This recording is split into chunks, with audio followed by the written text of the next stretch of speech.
Assalamualaikum warahmatullahi wabarakatuh. Selamat pagi semua. Puji dan syukur kita panjatkan terhadap kehadirat Allah Subhanahu wa Ta'ala.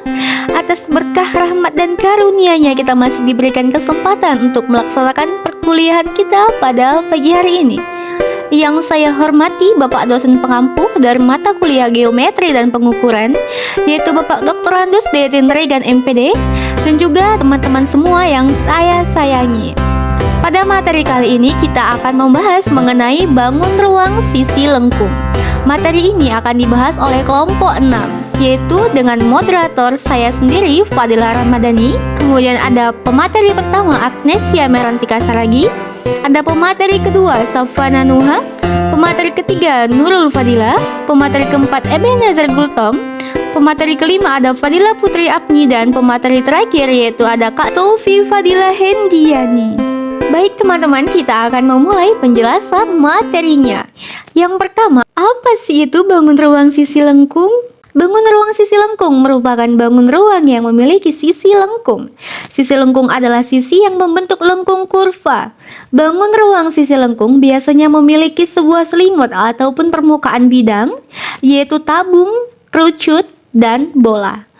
Nah, ini teman-teman bentuk dari bangun ruang sisi lengkung. Yang pertama yaitu ada bentuk dari tabung, ada bentuk dari kerucut, dan juga ada bentuk dari bola yang dapat kita lihat secara bersama-sama. Selanjutnya akan dijelaskan oleh pemateri pertama yaitu Agnesia Melantika Saragi. Baik, pembahasan yang pertama yaitu tabung. Tabung adalah bangun ruang sisi lengkung yang alas dan tutupnya berupa lingkaran dengan panjang jari-jari sama dengan R. Tabung juga merupakan sebuah bangun ruang yang dimana dibatasi oleh dua bidang berbentuk lingkaran pada bagian atas dan bawahnya.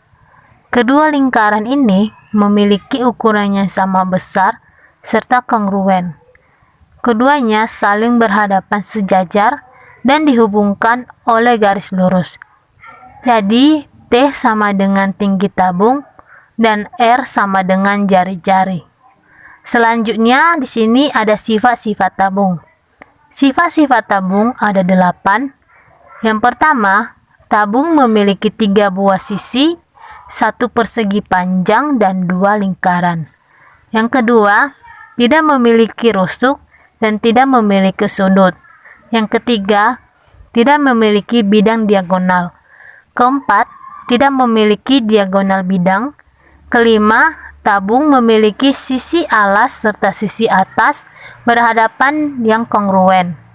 Yang keenam, tinggi tabung merupakan jarak titik pusat bidang lingkaran alas dengan titik pusat lingkaran atas. Ketujuh, bidang tegak tabung berwujud lengkungan yang disebut sebagai selimut tabung. Dan kedelapan, jaring-jaring tabung berwujud 2 buah lingkaran serta 1 persegi panjang. Volume tabung. Volume tabung adalah luas alas dikali tinggi. Jika jari-jari tabung adalah R dan tingginya adalah T, maka volume tabung dapat ditentukan sebagai berikut.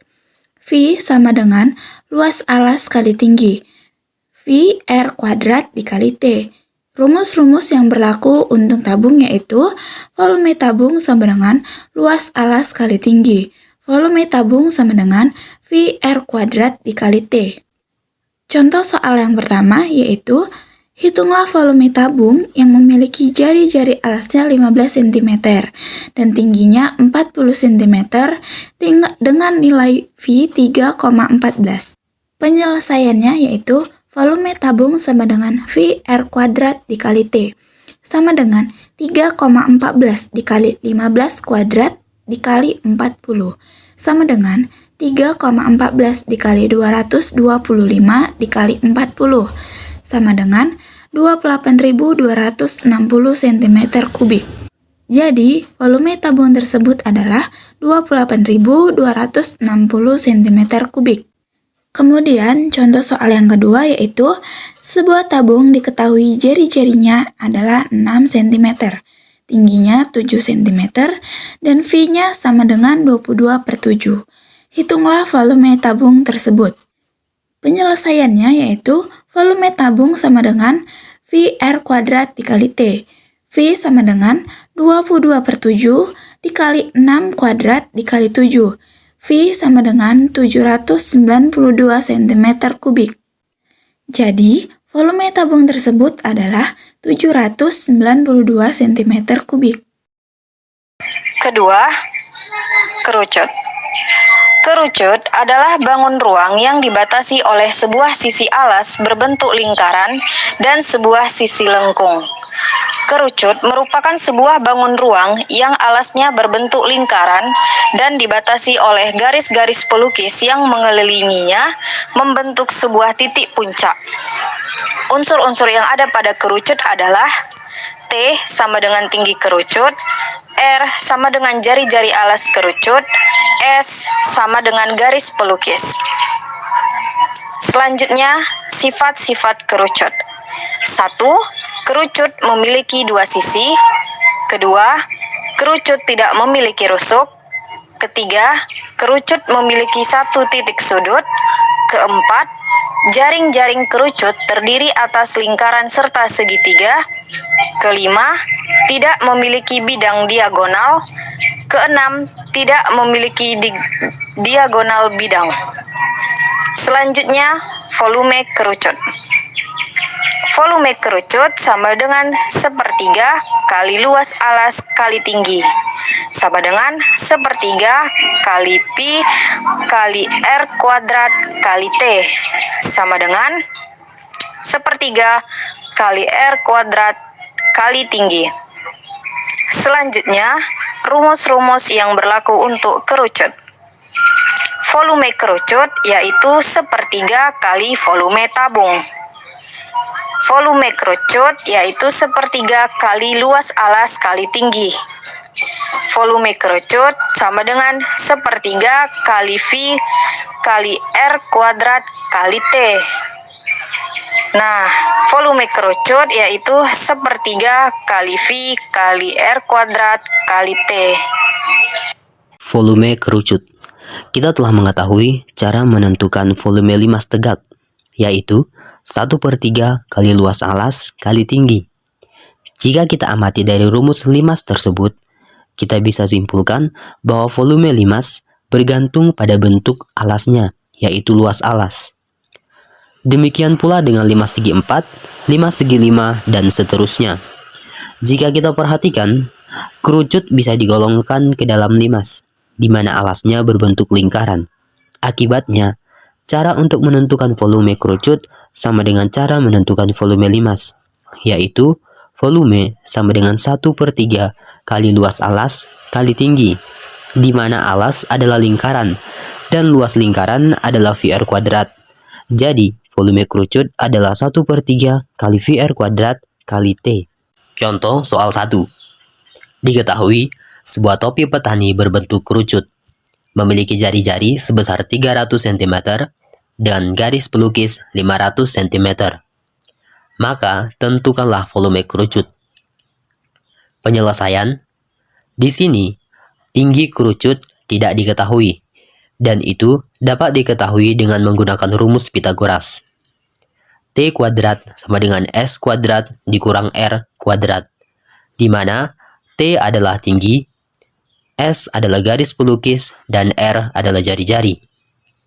T kuadrat sama dengan 500 kuadrat dikurang 300 kuadrat. T kuadrat sama dengan 160.000.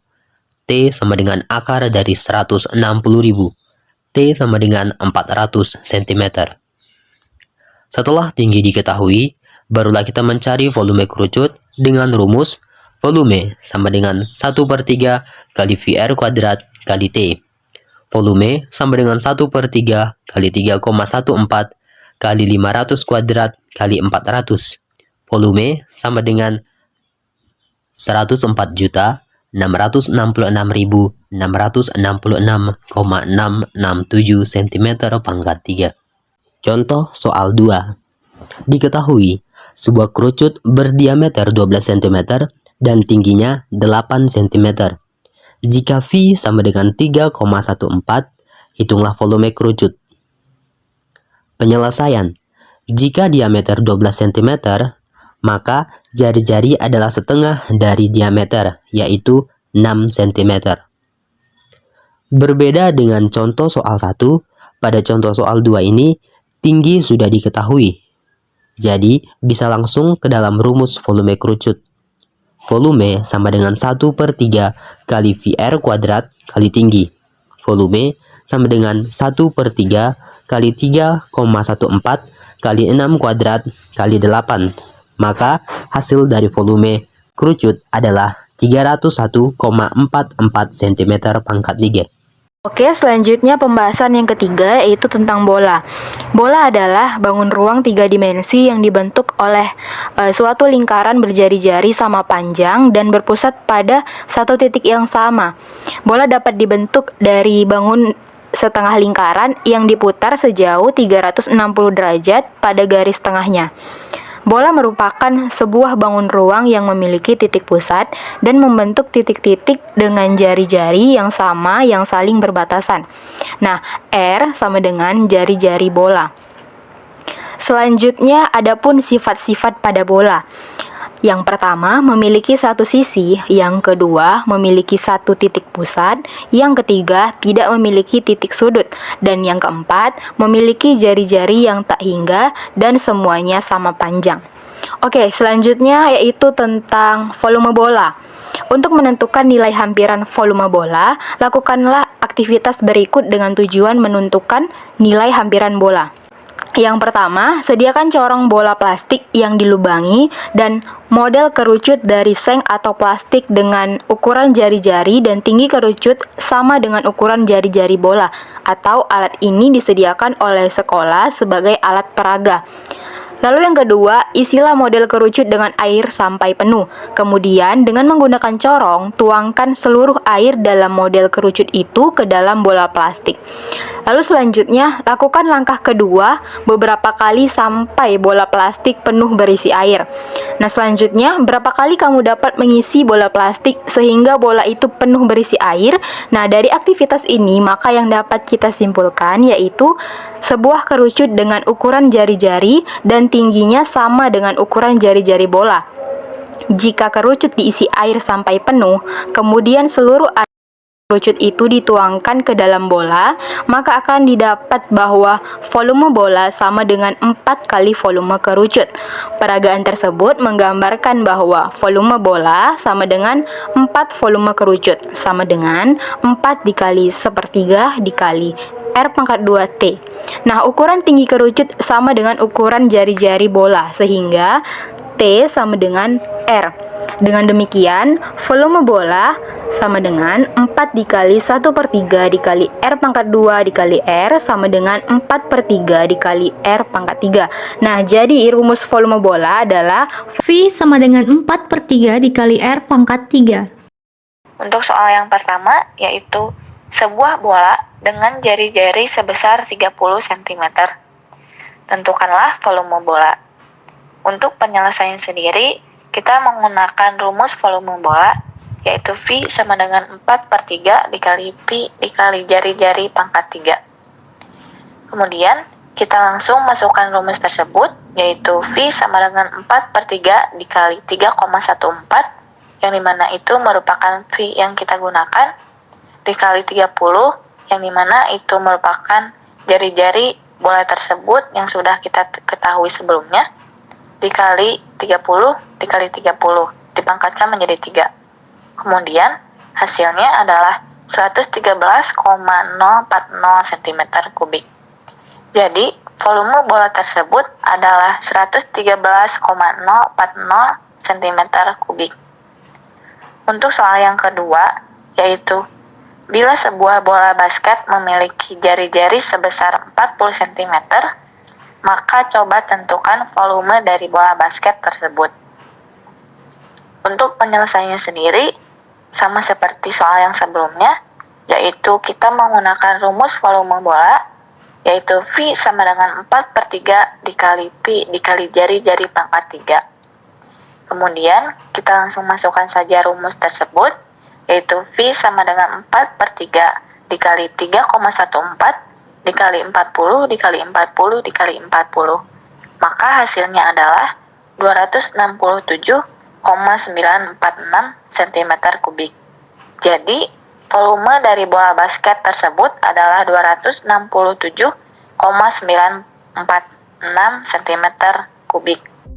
Oke, sampailah kita di penghujung pembahasan materi kali ini mengenai bangun ruang sisi lengkung. Sekiranya materi ini dapat bermanfaat bagi kita para mahasiswa dan juga bagi khalayak luas. Lebih dan kurangnya kami dari kelompok 6 memohon maaf.